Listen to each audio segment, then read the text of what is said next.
Okay, good evening, everyone. Council met in closed session, and I will now look to the Deputy Clerk to provide the report. Thank you, Mr. Mayor. Through you, Council met in closed session and received information and provided confidential staff direction respecting an update on an open legal file. Further, a procedural vote was taken to adopt previous closed session minutes. Thank you. I'll now ask everyone to please stand for the national anthem.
We would like to begin this meeting by acknowledging the land on which we gather is the traditional territory of the Anishinaabe and the Haudenosaunee peoples, acknowledging the One Bowl and Spoon Treaty. Are there any disclosures of pecuniary interest? Seeing none, please note that these meeting proceedings are being broadcast live, recorded, and made available through the Township website and youtube.com. We're excited to be hosting our 6th annual Wainfleet Community Open House and Free Skate on Wednesday, April 24th from 5 to 8 p.m. at the arena. There will be many community groups set up in the Moore Room with information for the Wainfleet community on local programs, services, and volunteer opportunities. Please join us. Our next regular meeting of council is Tuesday, April 30th at 6:30 p.m. Are there any announcements or remarks from the members of council? Seeing none. Moving on to the adoption of the previous council minutes, are there any comments, corrections for the draft minutes from the meetings listed on the agenda this evening? Seeing none, so I have a motion that the minutes of the regular meeting of council held March 19th, 2024 be adopted as circulated. Can I have a mover and a seconder? Councilor McClellan? Councilor Anderson, any discussion? Seeing none, I'll call a question. All in favor? Opposed? And that is carried. We have no public meetings this evening, so we're going to move into delegations. We have 4 delegations on the agenda this evening. Herb Zawatsky, 50 by 30 Niagara, respecting Bill 165, Keeping Energy Costs Down Act 2024. So Herb Zawatsky is here to speak to us about Bill 165, an act by the provincial government to reverse the decision of the Ontario Energy Board to end the subsidy to Enbridge gas. Mr. Zawatsky, you have 10 minutes to make your presentation to council.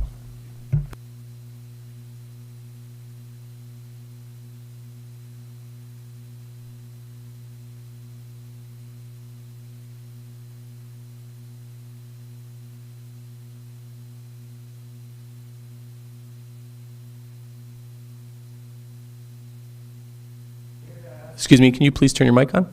Just press the little button there so it goes red. Thank you. There we go. All right. I'm here to ask you to support a motion that I forwarded to you from the Environmental Defense in support of the Ontario Energy Board's decision to end the amortization payment scheme for the Enbridge Gas Company. Enbridge has been allowed to bill customers over a 40-year period to pay for their connections to the gas grid, and this has given them a significant advantage over its potential competitors. Enbridge has said in its communications that it should be allowed to, one of the reasons it should be allowed to do so is because Hydro also pays for its infrastructure over 40-year periods. However, the Ontario Energy Board sees the gas grid as becoming a stranded asset, and the hydroelectrical grid is in no such danger. I'm a climate activist. We are all, I think, very aware of the remarkably warm winter that we have had so far. I heard just today that March is now the 10th month in a row in which we have set a global record for average temperatures. It's upon us. But it's really important to recognize that the Ontario Energy Board did not make its decisions regarding the Enbridge gas grid based on any climate concerns. The Ontario Energy Board's sole concern and mandate is to look out for the best interest of customers. It is, in fact, the Ontario Energy Board's job, their work, to make sure that you and I, energy users, get the lowest rates possible for the energy that we use and consume. And therefore, they're concerned because they see the patterns that we can't see and that we see around us, that every year electrical vehicle purchases increase. And every year, in the last 2 years in the US and Canada, more heat pumps have been purchased than gas furnaces have been. And so Enbridge, or the Ontario Energy Board, recognizes that people are switching off of gas.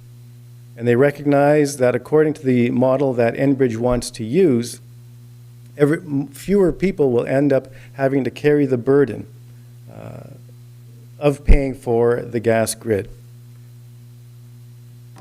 When we presented this motion to the Niagara region, one of the concerns that they had was that we were moving too quickly. Remarkably, the Fraser Institute does not think so. The Fraser Institute a few years ago decided to start keeping track of how the 34 wealthiest countries in the world were doing in terms of addressing climate action. And out of 34 countries, the Fraser Institute ranked Canada as 32nd in terms of our progress. We've really made no progress since 2005. We've made no progress in reducing our emissions for 18 years. We're not going too fast. We're standing still in Canada. Pelham received this motion and voted 5-1 in favor of the Ontario Energy Board's decision. One of the concerns that Pelham had was, is there enough electrical capacity to provide energy to all the electrical equipment that we want to be bringing in? It's a viable concern. Pelham hopes that by supporting the OEB decision, that it will spur the province on to take action and to act accordingly. I hope that you will support the OEB decision as well, and I hope that with that will provoke the province to take serious action. There's a lot that can be done. Rooftop solar is one of many viable options on there, and I'm not sure how many minutes I actually have left, so I'll just finish with this. Pelham is adding rooftop solar to their community center. It's the Meridian Community Center right on Highway 20. It costs about $400 a year in energy fees every year to run that facility. They're going to pay $1.3 million to put solar panels on the rooftop. That's going to save them 40% in their energy costs every year. With a grant, they anticipate paying for those solar panels in about 6 or 7 years. They're going to have those solar panels for 30 years. So after that, they keep on saving even more money. This provides great electricity to the grid. Now, first of all, it goes straight into the building. Excess use goes to the grid. This is something every municipality can do. I'd encourage you to look into putting solar panels onto any and all of your buildings here. It saves municipalities money, and it helps to expand the capacities of our grid. And the really great thing about it is that you don't even need batteries to support it, because as we all know, the sun shines during the day when you and I are in public buildings. There's all kinds of options that are available to us. There's ground source heat pumps, which work in all kinds of temperatures. There's air to water heat pumps, which are simply fantastic. These things, instead of heating the air in your building, they heat a hot water tank. They save up to 70% in energy costs. They work from -30 to +45. The company that makes these ones in the prairies is actually out of stock. If you order it, you're going to have to wait a couple of weeks. Hopefully you don't have to wait 2 years, but you have to wait a little while. Even better are systems like District Energy. These are 5 utility companies that are working right in Ontario. Each one of these companies will install a District Energy system in every development, and they will run it like a utility. That is zero costs to the municipality. It is zero costs to the developer. And it provides carbon-free energy to companies. I went out to the Subterra Renewables site. They have installed over 500 systems across Canada, across North America. And then there is the Federation of Canadian Municipalities that has a $5 billion fund to help pay for district energy systems as well. There are many viable options that we have to heat and cool our buildings and our homes. The Ontario Energy Board sees that. They see that natural gas, not in the near term, right? Not today, not tomorrow, but over the next 20, 30, 40 years, will become a stranded asset. And they're looking out for our best interests. I hope you see that. I hope you agree with that. And I hope that you will move and send a motion to the province to encourage a stronger electrification and build out of our energy grid. Thank you for your time. Thank you for your presentation. Are there any comments or questions for our delegation from members of council? Seeing none. Okay. At this time, then we'll make a motion to receive this as information. Can I get a seconder? Councillor Gilmore? Any further discussion? Seeing none. Okay, I'll call the question. All in favor? Opposed? That is carried. Thank you. Okay, we are moving on to Lynn Gibson and Lindsay Winger respecting the bed and breakfast in the short-term rental bylaw. Mrs. Gibson and Ms. Winger are here to speak to us about the short-term rental bylaw as it relates to bed and breakfasts. Ladies, you have 10 minutes to make your presentation to council. Good evening, Chair and Council. My name is Lindsay Winger. Those of you who don't know me, I grew up in Wainfleet. I come back often and love to, and are here because I'm heavily invested in the town of Wainfleet. I'm going to present a short presentation. Unfortunately, we had some technical difficulties, but hopefully that'll be circulated afterwards, the PowerPoint. And Lynn will speak to any questions that you may have after we finish our short presentation. As I said, I'm here, I'm heavily invested in Wainfleet. When I come back, perhaps even for the Winger School closing, which is heartbreaking to me, would love these niche accommodations and ability to stay in Wainfleet and visit back, come to the festivals, come to weddings, and be a part of my previous community. My career has also been in neighborhood relations. I have worked with municipalities and bylaw offices, most recently with Kingston, to create the nuisance party bylaw. For those of you who are familiar with Kingston, you may be able to guess what some of our issues were there in Kingston. But we are here to talk about bed and breakfast. Specifically, our ask is to exempt the registered bed and breakfasts. For example, bed and breakfasts that are registered with B&B Canada, the Federation of Bed and Breakfast Association, those who operate small business license from the short-term rental bylaw, and or reduce the license fee to support Wainfleet small business owners, local tourism accommodations, and to create financial viability for bed and breakfast hosting. We provided a handout with some information for you. We believe how we got here is that there was an ad hoc inclusion in the bylaw based on occurrences perhaps in other regions without substantial stakeholder consultation. So what we've done is we've given you a breakdown of what Lincoln has done for their consultation with similar issues. And would encourage council to reconsider, was proper consultation done, was there due diligence done before the inclusion in this bylaw. Why this is so important to us, we believe that registered bed and breakfasts and those like Lynn's here, who she operates in Wainfleet, is a niche accommodation, and it's something that Wainfleet is in need of. We have a lot of tourism. We want to support small business. We have festivals, weddings, various events, and people are looking for those niche accommodations. On top of that, the area that I currently live in, agritourism, is exploding with the farmlands and the rural areas that we have in Wainfleet. There's a lot of opportunity that potentially is coming to Wainfleet should you be supportive of those small businesses. We believe very strongly that Wainfleet is distinct and requires these niche experiences for the township to support small business, the community, and others who really want to come and explore the lovely town and a place that is near and dear to our hearts, where we both spent a lot of time growing up.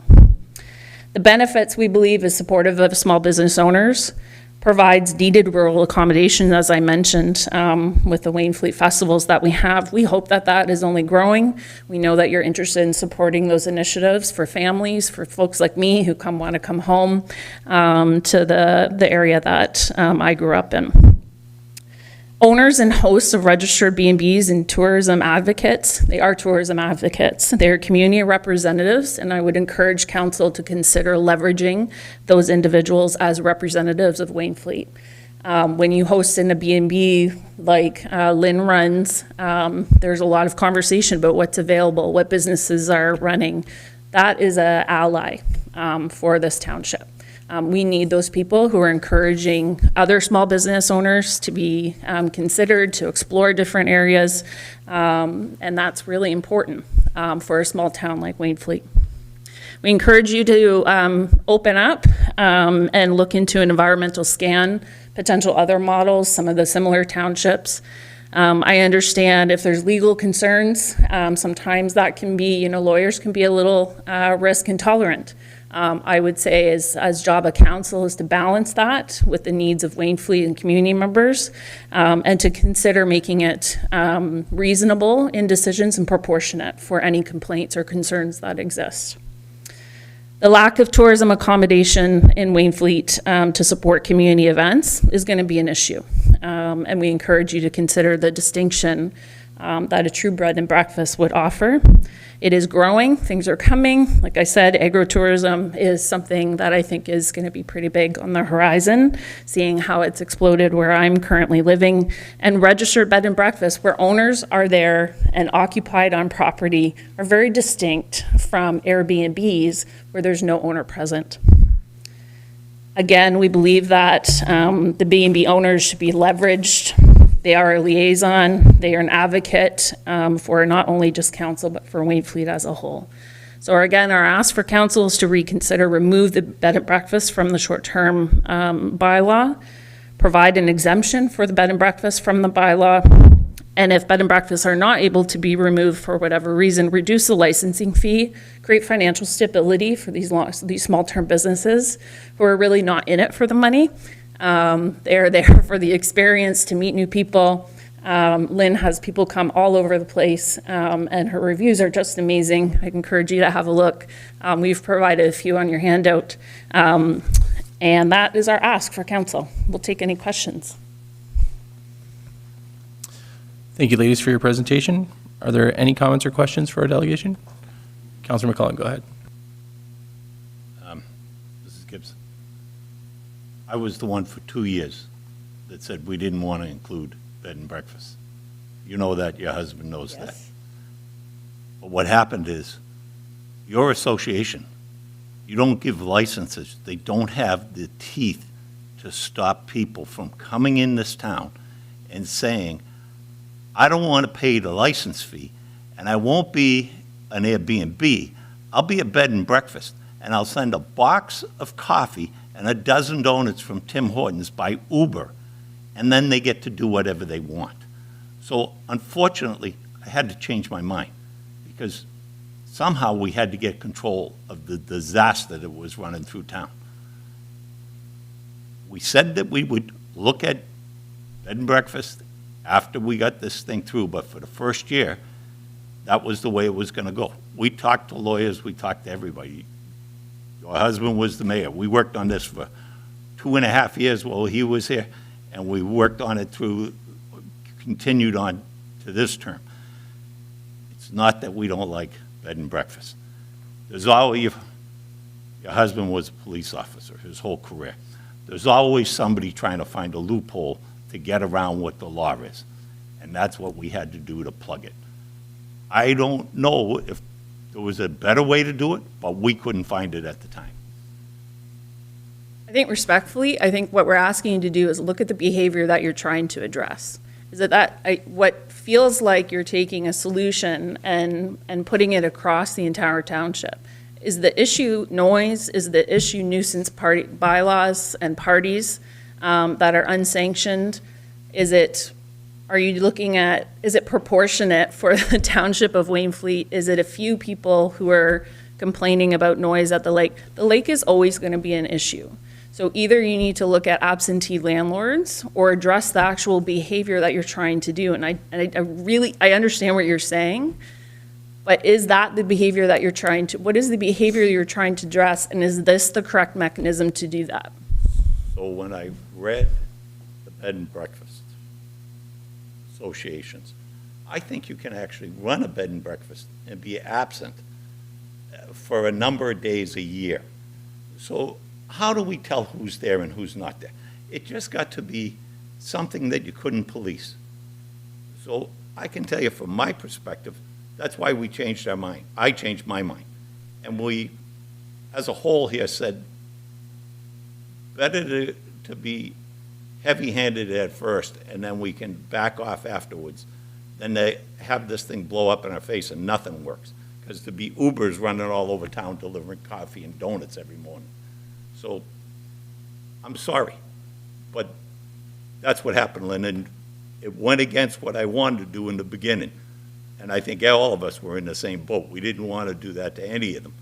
But when the criminals find, or I won't call them criminals, when the other people find ways around it, loopholes, you have to shut the loopholes. Okay, John, I have to disagree with you. Okay, that's fine. Okay, It's your excuse me. It's your perspective Guys, to do that. hey, excuse me. Okay, this is not a debate, so I will just ask everybody to refrain. If there are any other comments from any other members of council, Councilor Anderson. Through you, Mayor. Lynn, I just want to clarify, you're looking for a exemption of the category of renting for less than 30 days called a bed and breakfast. So, Where you serve breakfast, not an Uber running around doing coffee and donuts. right. I don't know who does that in a bed and breakfast. Not me. Just to continue. So what we did was, I think very pragmatically, we wrote a bylaw that basically is a licensing bylaw. And it was not done in the sense of any, hopefully, favoritism or bias. We attempted to do that. And I don't believe we were very pugilistic either. We weren't heavy-handed.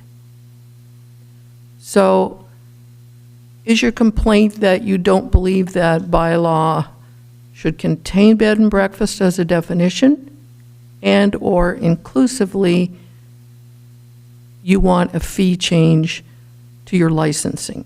Is that basically what you're asking? Basically it, because the fees is there. There's so many different models that could have been implemented, but there was no public consultation. So for example,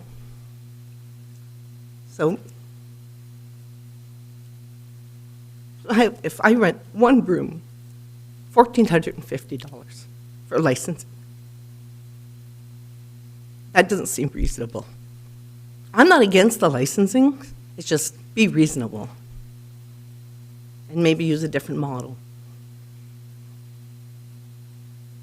The feeling is it might not be proportionate to what a traditional bed and breakfast may look like.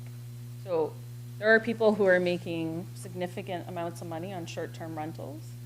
This is unique. This is where a property owner is on site.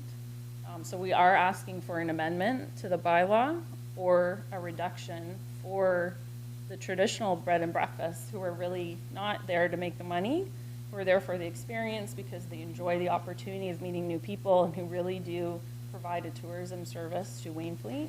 It's not financially stable, and what's going to happen is you'll lose those bed and breakfasts. Councilor Anderson, go ahead. So I'd like to continue through the mayor.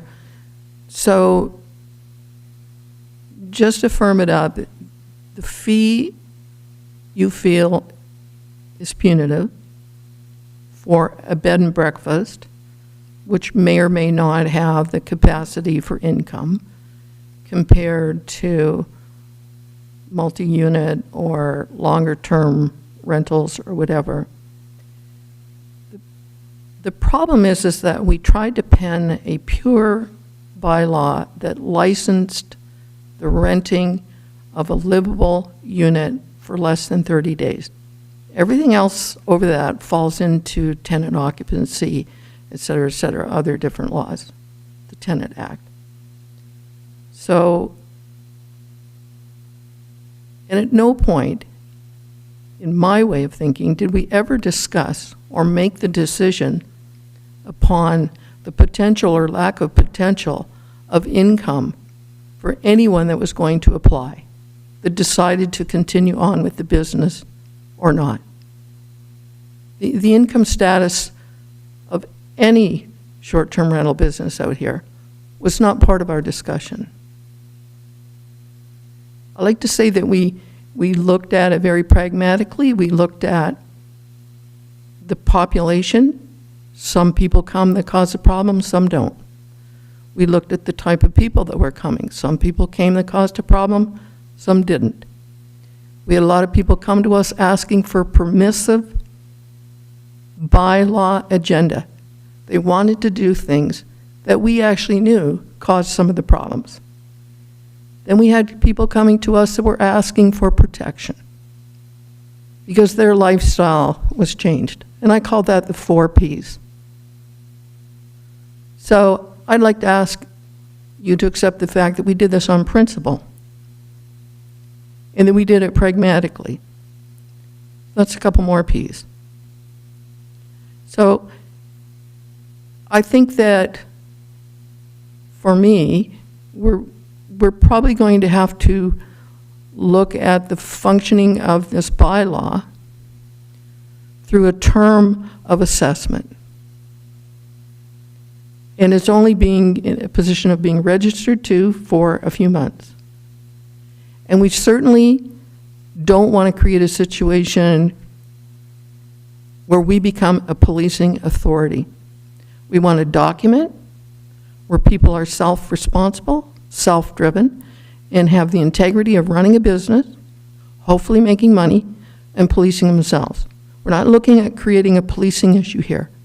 We may have to do some of that, and we have bylaw officers. But we didn't write it to create a policing document. We wrote a licensing document. The fees, in your opinion, and probably in other people's opinion, are too much. But we have already registered a property that physically contains a bed and breakfast room and another area on the property that is actually a short-term rental by definition, no feeding. And that property has registered, duly registered on their property, in their building setup, the 2 types of definitions that we're talking about this evening. So I don't know where the rest of my colleagues will go, but I think we need to at least look at the functionality of this bylaw for a term of time so that we can see the inefficiencies and the efficiencies within the bylaw. We're not going to probably change a bylaw that has no time fruition on it. We have no examples of fail or succeed on this bylaw. It needs to run a course. And I realize, Lynn, that there are lots of businesses that aren't making a whole lot of money and putting a lot of work into it. But that's what you wish to do. You wish to run that business the way you want to run it and enjoy it. We didn't write a bylaw that says you can't do any of that. We just want people to be responsible and work within the guidelines and the rules within the bylaw, some of which are already existing bylaw rules. Noise, firecracker burning, the whole kind of thing. So it is a bit of a blanket bylaw, but it is not a rezoning bylaw. It is a licensing bylaw for a business where on a property you wish to rent collect money and run a business where people stay for less than 30 days. Full stop. That's the bylaw. And I respect your opposition, and I understand it, and we have talked about it. But at this point, I think we're going to run this bylaw and look at the ups and downs of it. I think it's too soon to throw that baby out with bathwater, as the old saying goes. So thank you, Lynn, and I get it. I understand. I knew that would be your response. I accepted that it would be that type of response. I just would be amiss not to bring this forward. One of the great things about living in a country like this is you have the right to come forward and express your opinion, and you are heard. I am hearing what you're saying. But we didn't write a bylaw to change the bylaw 3 months after it got started, because people are or aren't happy with elements of it. It's like any bylaw. So I'm fairly static on the bylaw. Okay, thank you, Councilor Anderson. Are there any other comments from any other members of council? No? Councilor Gilmore, go ahead. Thank you. Thanks, Lynn and Lindsay, for coming, everybody else. I think that I've been fairly clear through this whole process about, where I come out on this, and that these kinds of things are right up there with the last things that I like to do and legislate. But to your comment about that we didn't spend enough time, I object to that vehemently. We probably spent 4 years working on this, and if anything, it was way too long. Back and forth, and I don't believe for a minute that we have it totally right either. I do believe that at this point, we achieved our objective. Our primary objective was to protect principal residents of Wainfleet, number one. I think at this current juncture in time, we've done that. Is the rest of it right, and am I happy with it? No. And it'll be to no surprise to anyone in this room, at this side of it anyway, that I want it revisited. I've said that publicly, and if I get any input into that, we're going to do that.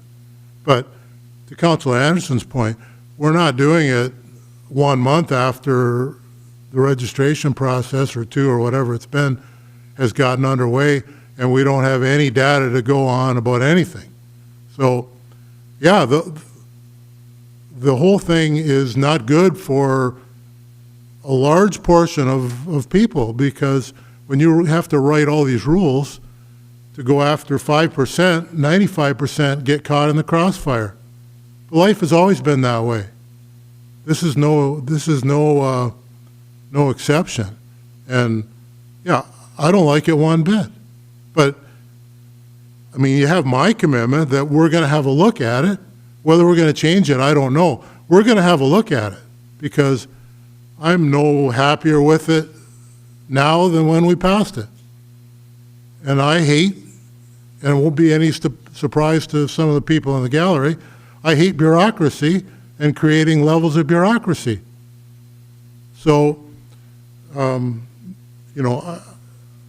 I'm empathetic to the fact that, yeah, the fees had to be high, but the whole thing had to have teeth in it, or we weren't going to achieve our objective to protect principal residents that were living a nightmare.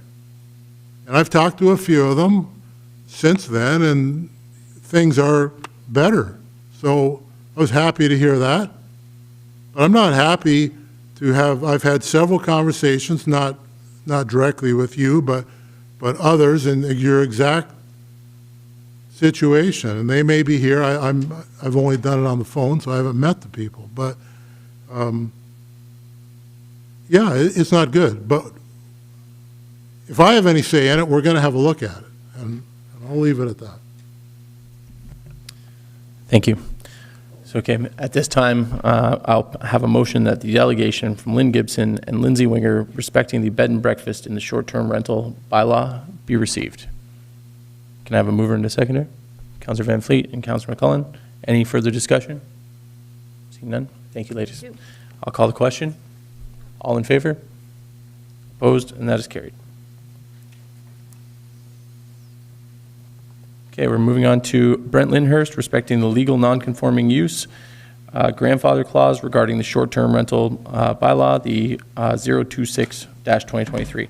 Mr. Lyndhurst is here to speak to us about the short-term rental bylaw as it relates to the legal non-conforming use. Mr. Lyndhurst, you have 10 minutes to make your presentation to council. Thank you. Good evening. I'm Brent. I live at 12369 Lakeshore Road in Wainfleet. On April 4th, 2024, Township staff identified the septic inspection to satisfy short-term rental, STR, bylaw 026-2023 requires the septic system needs to meet today's Ontario Building Code, the OBC standards. Needing to comply with current OBC for the septic inspection is neither included in the wording prescribed in the short-term rental bylaw nor available on Wainfleet's short-term rental website, which states that the septic inspection report needs only to confirm the septic system at the short-term rental unit is functional and adequate for the maximum occupancy of the short-term rental unit.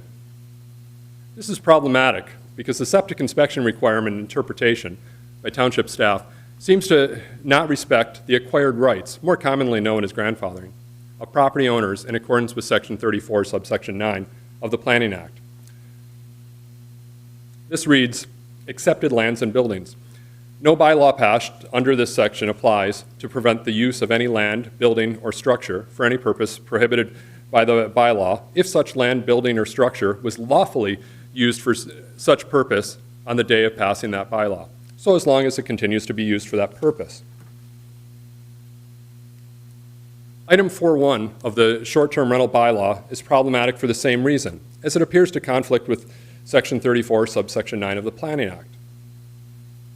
Item 4.1 states, no person shall operate a short-term rental unit at any property purchased by the owner on or after June 21st, 2022, being the date on which the Township of Wainfleet interim control bylaw number 031022 was passed, unless the property on which the short-term rental unit is situated has been owned by the owner for not less than 2 years prior to the date of the application for the license under this bylaw. For greater certainty, this provision does not apply to short-term rental units operated at a property owned by the owner prior to June 21st, 2022. There may be other ways in which the short-term rental bylaw does not respect the acquired rights of property owners. It is my understanding that municipal bylaw cannot conflict with provisional statute. It appears that the short-term rental bylaw is trying to circumvent Section 34, subsection 9 of the Planning Act to unduly target legal, non-conforming property owners, and in particular, legal non-conforming property owners who have short-term rental units that predate the existence of the STR bylaw. This is further demonstrated by the calling out of legal non-conforming uses in the 4 options for consideration in the administrative staff report, ASR 010-2021, short-term rentals. It's further disheartening to learn that, despite comments being raised about the applicability of grandfathered rights of property owners and further details about the requirements of septic inspection, Community and Development Services Staff Report, CDS 002-2002, draft short-term rental bylaw, public comments failed to address them. The township was not transparent about septic inspection requirements, including consideration for property owners' acquired rights. Thank you for your time. Okay, thank you for your presentation. Are there any comments or questions for our delegation from the members of council? Councillor Anderson, go ahead. Good evening, Brent. Good evening. Could you be more explicit about what your complaint is? No, like, are you opposed to, example, I'm not saying you are, the fees, the fact that you should or shouldn't want to do an inspection? Are you opposed to any of the guidelines that we put in about numbers of persons, et cetera? Like, that was a lot of It was. a lot of reading information for me. So specifically, what are you opposed to? The action that I'm requesting is to receive an official statement on the septic requirements and legal nonconforming septic systems. So back in the day, I think you mentioned historically 2013, 14, when the lake shore had a boiled water issue and everybody that owned a property on the lake shore had their septic inspections done. How did that happen at your multi-unit rental? Because are you not under the Ministry for Septic? The Ministry of Environment did visit me, yes. And so when the whole sort of lake shore went into that turmoil about, other than if you had a brand-new septic system back then, if it was more than 2 years old, we all had to be inspected. Were you inspected at that time? Like, did the ministry marry in an inspection on your property? I was. Okay. So, but you're still opposed to now a current reinspection. Is that what I'm understanding, I'm hearing? I'm not objecting to an inspection. I'm objecting to the current wording is changing. The wording inside of the short-term rental bylaw uses adequate and functioning. It's since been explained in the very recent past that we need to meet current Ontario Building Code. Those are very different readings. I wonder, through Mayor, if I might maybe have staff clarify that issue, because it's not my scope of pay here. Ms. Earl, if you would, please. Thank you, and through you, Mr. Mayor. I have received this request and have responded directly to the applicant, but for your benefit, I will go over it again. Number one, the comment about legal nonconforming uses under the Planning Act was contemplated during the review of this bylaw. And the Planning Act and legal nonconforming uses regulate land use. Our short-term rental bylaw is a licensing bylaw in which we license the operation. It is not under the Planning Act, so we do not use the term grandfathering. It does not apply in this case. As far as the septic requirements requiring adequate and functioning septic systems, that is correct, and that's what the Ontario Building Code requires. So I'm not sure if there is an issue with requiring that. In this case, we just talked about the Ministry of Approval. Ministry of Environment approval. So for those who aren't aware, anything over 10,000 liters a day for your septic flows, go to the Ministry of Environment for approval. We do not issue the septic permits or review the septic systems that are under ministry guidelines. So for us to process any new license applications that are under ministry approval, we're going to need something from the ministry that they have gone out and have said, yep, you meet current standards. Because what might have been okay 30 years ago might not be okay today. Is it functioning? Sure could be, but there's also the opportunity to look at whether or not it's sized appropriately. A lot of the times, and I'm not necessarily saying that this is your situation, but we've had a lot of building over the years, some with or without permits, things get added illegally. So we need to make sure that the system is also sized appropriately. So when we're talking about current standards today, we're talking about building code requirements under Part 8. So I don't think staff are out of the realm saying an adequate and functioning septic system. We're well within our right to ask for that. Thank you. Councillor Anderson, you'd like to continue? Through you, Mayor. It was previously mentioned by another presenter that, there was inadequate public time to speak to us. So you have the podium, you have the mic. Aside from the sewer septic thing, is there anything else, Brent, that you want to address in this bylaw? The floor is yours. That opens quite a door, and I appreciate the offer. The bylaw officer has done an excellent job investigating and finding many short-term rentals and creating dialogue.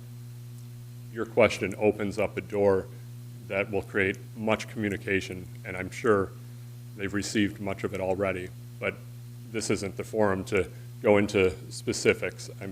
I know that we've received a lot of different messages, and we're sorting things out. I am also a resident of Wainfleet. I can appreciate the primary principle of this bylaw. We've got to iron out a few details. So if I may continue through, Mayor, so you will then be proceeding through staff to address what you perceive to be other issues around the bylaw on the running of your business on that property. Is that what I'm to assume? You are correct. The first hurdle is the septic. I didn't anticipate much of a problem considering I've provided many years with 0 complaints. I do have a ministry inspection from 2014. It has provided adequate function for many years. It doesn't meet current OBC code. It does not. This creates a financial hardship on myself. The solution has not currently been found, and I'm bumping into a season that is coming down quickly. Through you, Mayor, thank you, Brent. I just wondered if it was a little more complex for you. Thank you. Councilman Cullen, you want to go ahead? Sure, I think you answered my question. You said it doesn't meet a current Ontario building code. Have you had the Ministry of Environment down and, have they looked at it? Have they given you a fix for this, or is it all new, or, how is it that you can, what is it going to take to get this so you're up and running? And obviously, it wasn't meeting Ontario building code before we put this bylaw in. It was just, I don't know what the thing is to call for a septic inspection with the Ministry of Environment. Is it every 5 years? Is it every 10 years? Is it annually? And it just got forgotten for that many years. So. Your question specifically is, have I met with the MOE? Yeah. I may answer that. I do have an appointment coming up with them in the very near future. I have met with a registered septic inspector on site who has stated that they are adequate and meet the needs of the cottage, however, do not meet the current Ontario building code. This is where the language has changed in the last couple weeks. And I apologize if there was a second question in there. No, it was just, is how often, with the Ministry of Environment, how often do you need to get your septic system through them inspected? And I don't know if it's a 10-year, I know in my business, there's certain things the Ministry of Environment gives us that are a 10-year license, right? And then they come and check on you once in 10 years. I should mention the overview of this. I live on site. Certainly, I do run a small business. Guests aren't coming back to smelly places. Oh, absolutely. And this is where I appreciate out-of-town owners, people who are not responsible. I run a very responsible business. To answer your question, I don't know what the MOE requirements are. I've met with them one time. I've met with other Wainfleet officers over the years, but not by complaint driven, simply out of respect or building permits. Great, thank you. Councilor Anderson, go ahead. So just through to you, Brent, just in the sense of exploring this, when the ministry comes and looks at your property and your septic system, do you receive documentation? Do you have historical documentation, not to deal with us, but to deal with them going forward? Do they give you any kind of document? Because when we had our homes inspected out here years ago, we got a lot of documentation. So I'm just wondering whether you're limboed out because you don't have ministry documentation or et cetera. The request for the MOE approval is recent. I'm not sure what kind of documentation I will receive in this particular meeting. Certainly I've received documentation in the past. I did pay for documentation through a septic inspector recently. Any other comments from any members of council? No. Mr. Lyndhurst, I just want to thank you for coming in. I know me and you have spoke many, many times. You know my take on all these things, and I think it echoes through all the councilors. Nobody really wants to go through this and it does pull at all of our heartstrings, the last thing we want to do is put anybody out of business or anything like that. We're just working towards, a viable bylaw to cover short-term rentals. So I hope that, we work out all these kinks and it doesn't affect anyone negatively in the future. Okay. Thank you. Yeah, thank you. Okay, so there being no further discussion, I have a motion that the delegation from Brent Lindhurst respecting legal non-conforming use, grandfather clause regarding short-term rental bylaw 026-2023 be received. Can I have a mover and a seconder? Councillor McCollum, Councillor Gilmore, any discussion? Seeing none, I'll call the question. All in favor? Opposed? And that is carried. Okay, next we have Joel Ripstra respecting the STR bylaw rules and fines compared to other municipalities. Mr. Ripstra is here to speak about the short-term rental bylaw as it relates to the rules and fines compared to other municipalities. Mr. Ripstra, you have 10 minutes to make your presentation to council.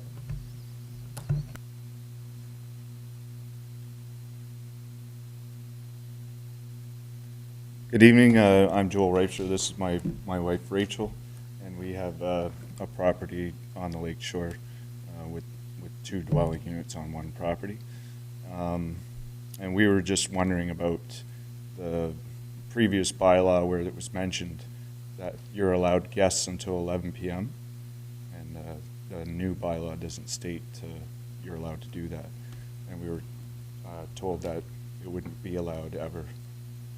So we were just concerned about, elderly couples renting the place to join friends and family for dinner, and that they would be fined and we would be fined.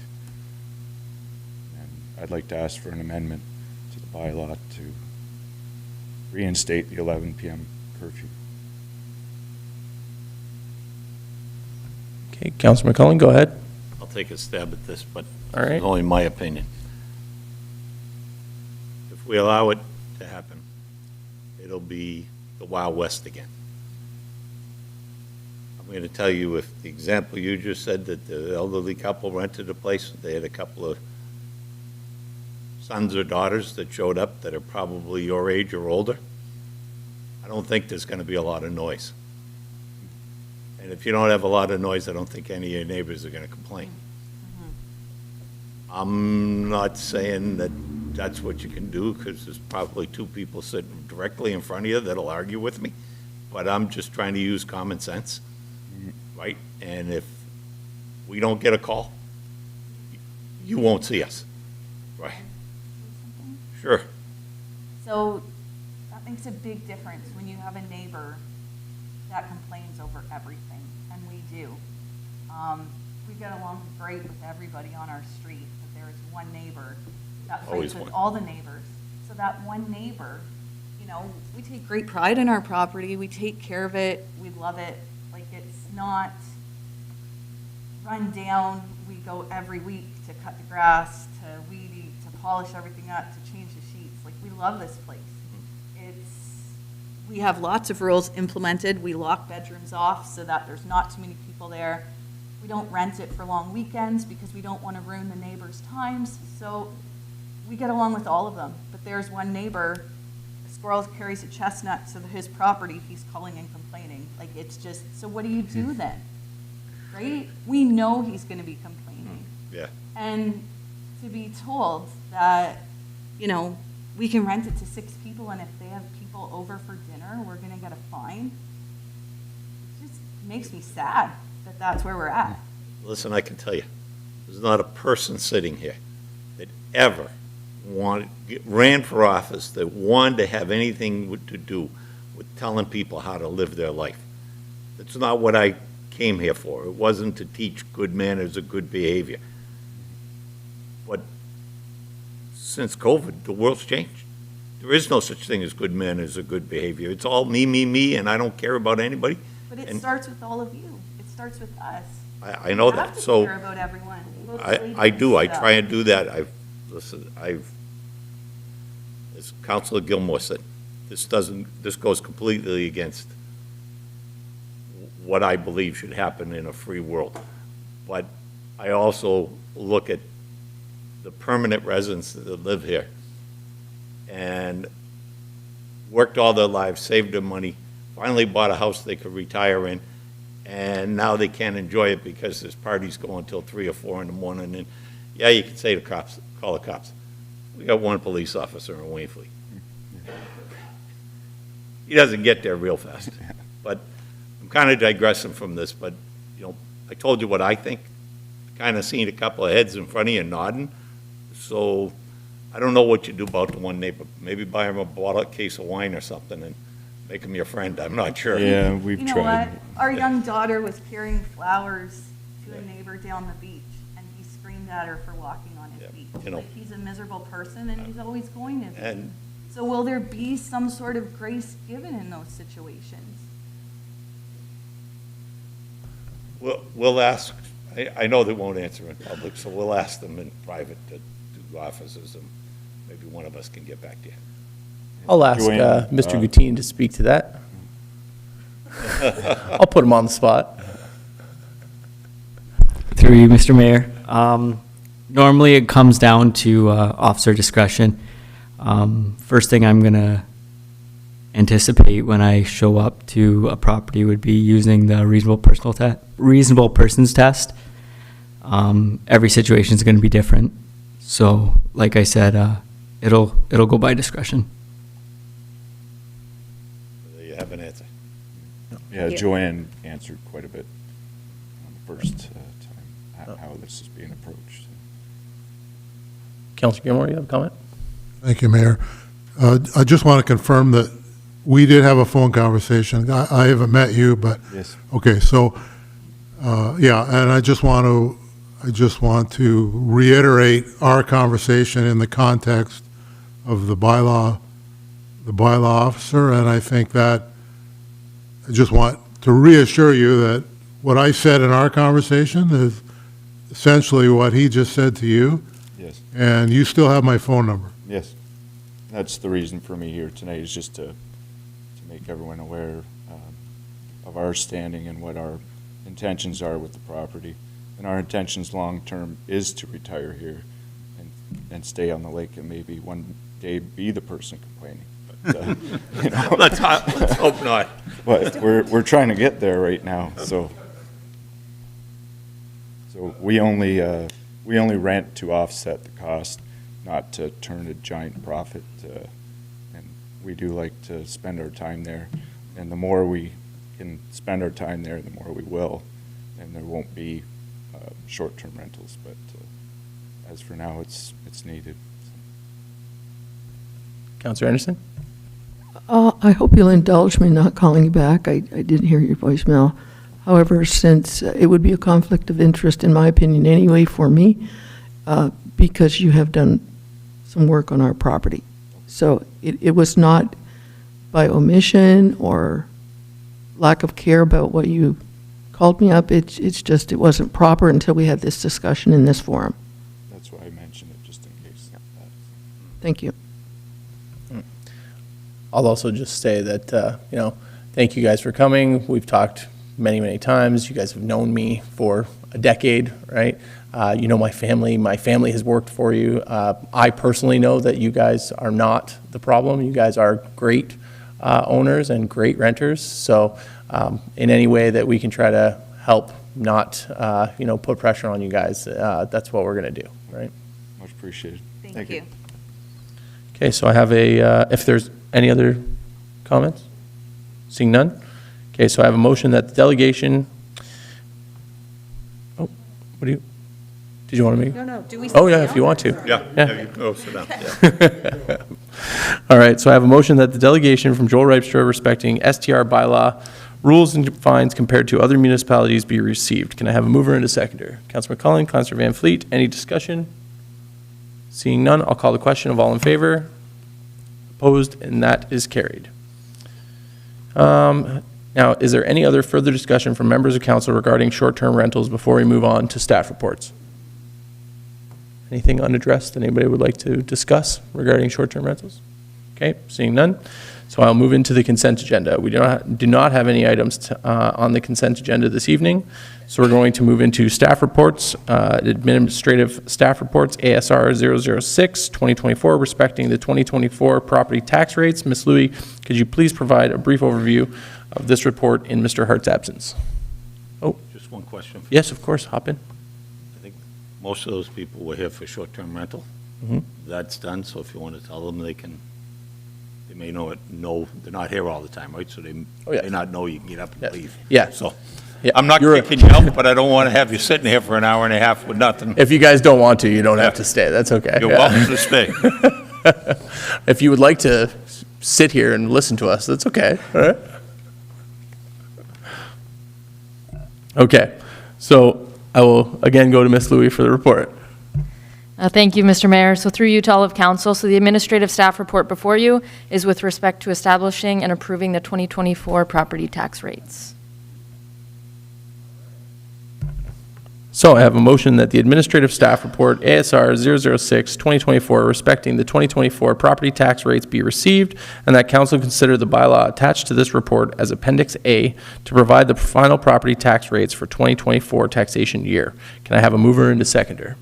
Councilor McClellan, Councilor Gilmore, any discussion? Councilor Anderson. This might just be a go-forward question, Mallory, but it's not so much about the rates this time. I just need to clarify in my mind, because we used rate stabilization money, will that, going forward, cause a catch-up or need to readjust the volume of that money for 2025? So through the mayor, through to all of council, no, so the way the rates are established is following the regional approval of their tax rates and their tax ratios. Whatever our established budget is, we work backwards to create the rates. So that's why the rate stabilization is often used for one-time projects, so that it doesn't have that impact or carry forward in future years. So the short answer or long answer, whichever way you want to view it, is no, that it won't have a direct impact on the 2025 rates. Thanks, Mallory. Are there any other discussion? Seeing none, so I'll call the question. All in favor? Opposed? And that is carried. So moving on to ASR 007/2024, Shared Services Committee membership. Ms. Louie, could you please provide a brief overview of your report? Yes, thank you, Mr. Mayor. So through you to all of council, so the administrative staff report respecting the Shared Services Committee relates to ongoing discussions with the City of Port Colborne, specifically as it relates to fire administration. So a similar report is being presented at Port Colborne's council this evening, and the intent is to receive staff direction to collaborate with Port to arrange a joint closed session meeting of council with both councils in the coming weeks to discuss shared fire administration. Thank you. So I have a motion that the administrative staff report ASR 007/2024 be received, and that staff be directed to collaborate with staff from the City of Port Colborne to arrange a joint closed session meeting for both councils to discuss details of sharing fire administration services, and that the composition of the Joint Shared Services Committee for the Township of Wainfleet and the City of Port Colborne be addressed at the joint closed session meeting. Can I have a mover and a seconder? Councilor Van Fleet, Councilor McClellan, any discussion? Seeing none, I'll call the question. All in favor? Opposed? That is carried. Okay, we're moving on to bylaw enforcement and staff reports. Memorandum respecting temporary traffic and parking amendment.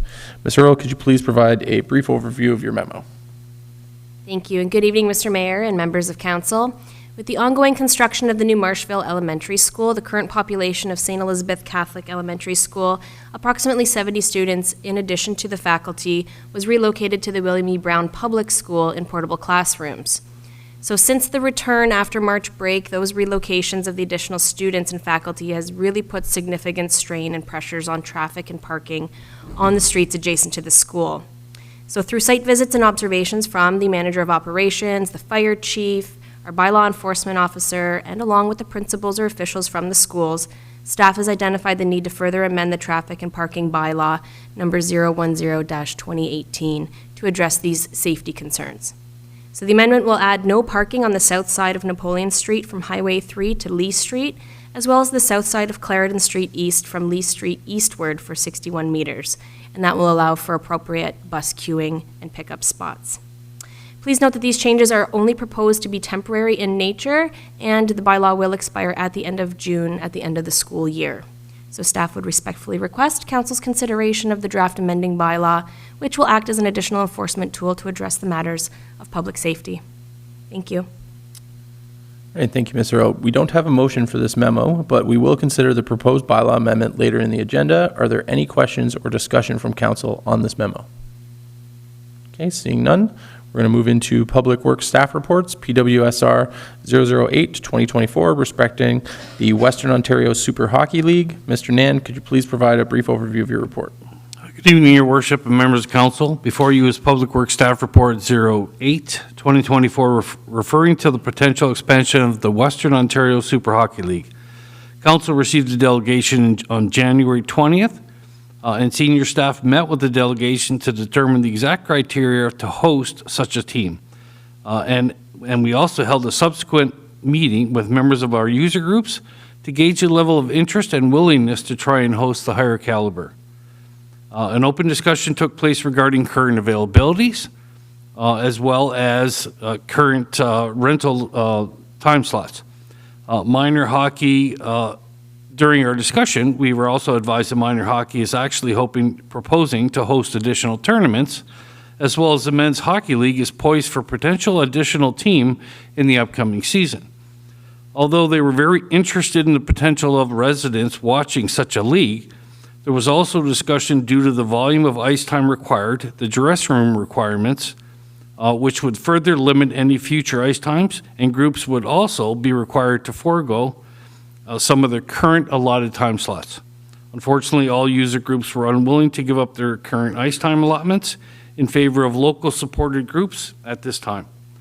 I'm available for any questions at this time.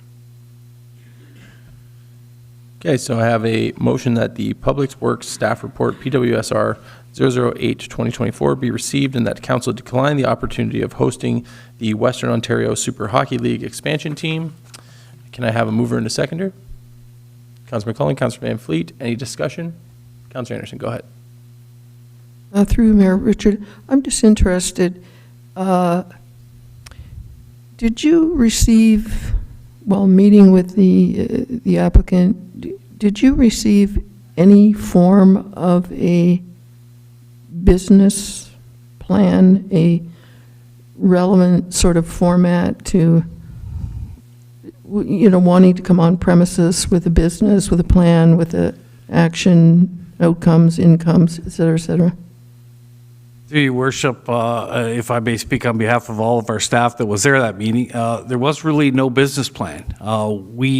We were prepared, and I had a very fulsome list of questions because, as we're well aware, the presentation was very vague. So I had a very long list of questions, and by the time we got through the questions, we got all the answers we needed as far as what the ice time allocations would be required, what the dressing room requirements. Some of the discussions we had were basically going to be answered at a future time if we got to that point, such as storage facilities and all the rest of it. So we took that information, and again, then we invited all the user groups that could potentially be affected. We met with them, and that's part of the discussion in the report.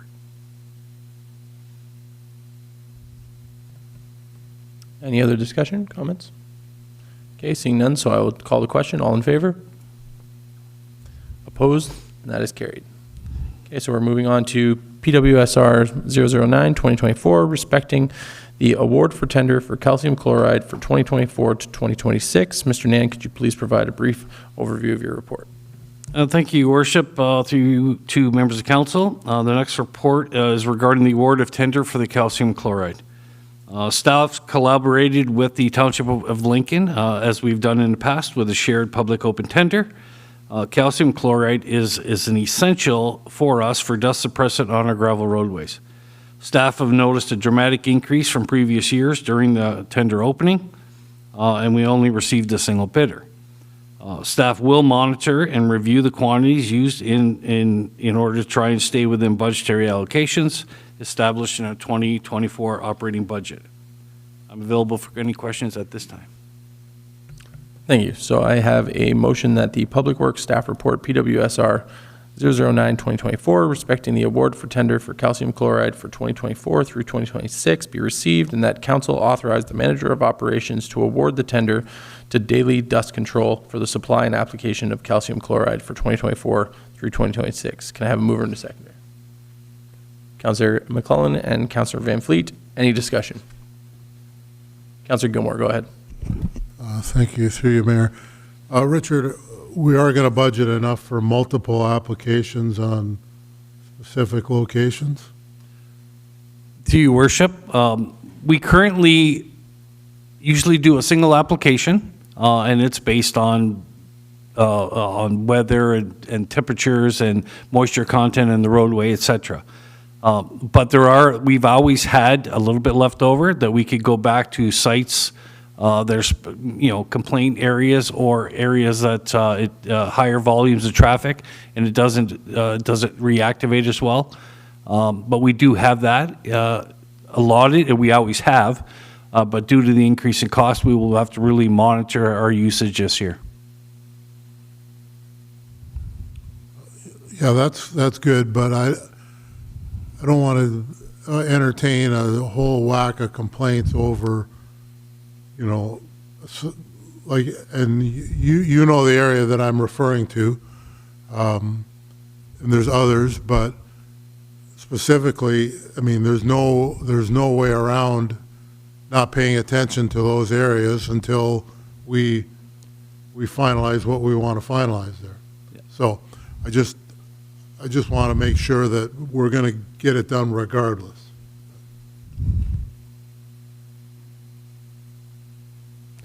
Councillor McClellan, go ahead. Richard, I take it that road oil is completely out of the question, price-wise? Or maybe for those bad areas that we get some there, and maybe one application would do it? Through your worship, to Councillor McClellan, we didn't actually investigate it this year, but the last contract, we did look into it, and it was 3 times the cost of calcium at that time. So I'm pretty sure it's gone up even more than that now. So we do, our application rates in the areas that we know are problem areas, we do increase the application rates.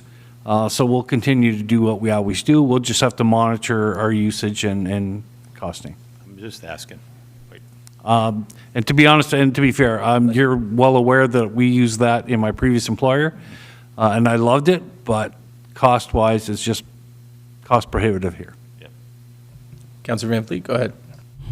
Through you, Mr. Mayor, to Richard, because you know I'm a constant complainer about this, because we're in between 2 gravel roads on a gravel road. So once you get one done, it doesn't really matter, depending on which way the wind goes. Like, you can't open your windows or do anything for, you be quiet. So would I like to see more applications in our area because I think we're the problem area? Absolutely. No comment. Is there any other discussion? Seeing none, I'll call the question. All in favor? Opposed? And that is carried. Okay, so we're going to move on to the review of correspondence.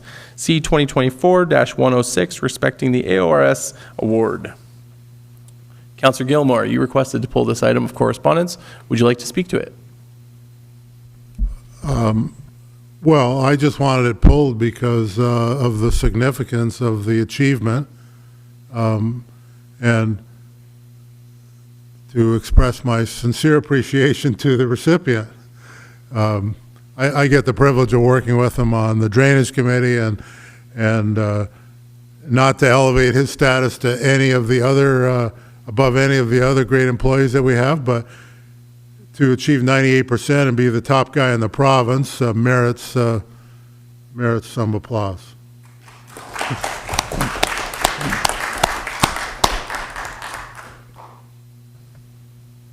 Would the recipient like to say anything? I was told not to do that, so I apologize. Any other comment? Great job, by the way. We are very privileged to have you. So, okay, so we are going to move on to C 2024-120, respecting the proclamation request for Canadian Viral Hepatitis Elimination Day. Proclamation requests are automatically placed on the council agenda as per our correspondence policy. Does any member of council wish to make a motion? Yeah. Councillor Anderson. Sure, I'll make the motion to state that proclamation and that we support it. Absolutely. So do you have a seconder? Yeah, of course. Oh, Councillor McCullen. Of course. Any discussion? Seeing none, I'll call the question. All in favor? Opposed? And that is carried.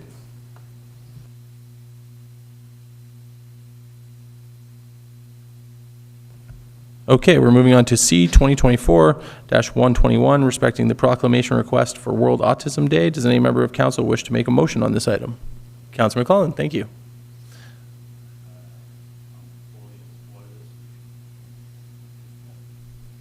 Fantastic. Do we have a seconder? Councillor Anderson, thank you. Is there any discussion? Councillor McClellan? Oh, I will call that's fine. I'll call the question. All in favor? Opposed? And that is carried. Okay, so we're going to move on to C, 2024-148, respecting proclamation request, National Day of Mourning. Does a member of council wish to make a motion on this item? Oh. Yeah, Councillor Gilmore and a seconder? Councillor Anderson. Is there any discussion? Seeing none, I'll call the question. All in favor? Opposed? And that is carried. Okay, so we're going to move into bylaws. I have a motion that the following bylaws be read and passed this 19th, this 9th day of April 2024.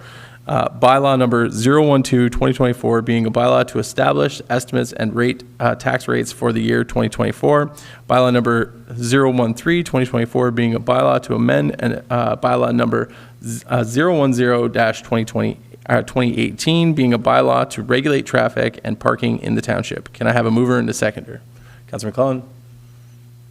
Councillor Gilmore? Any discussion? Seeing none, I'll call the question. All in favor? Opposed? And that is carried. Okay, notices of motion. Are there any notices of motion this evening? Seeing none. We have no closed meetings, so we're going to move on to the bylaw to confirm the proceedings of council. So I have a motion that the bylaw number 014-2024 being a bylaw to adopt, ratify, and confirm the actions of the council at its meeting held on the 9th day of April 2024 be read and passed this 9th day of April 2024. Can I have a mover and a seconder? Councillor Van Fleet, Councillor McCullen, any discussion? Seeing none, I'll call the question. All in favor? Opposed? And that is carried. So there being no further business, the meeting is now adjourned. Thank you. Do you have to pass the bylaw for the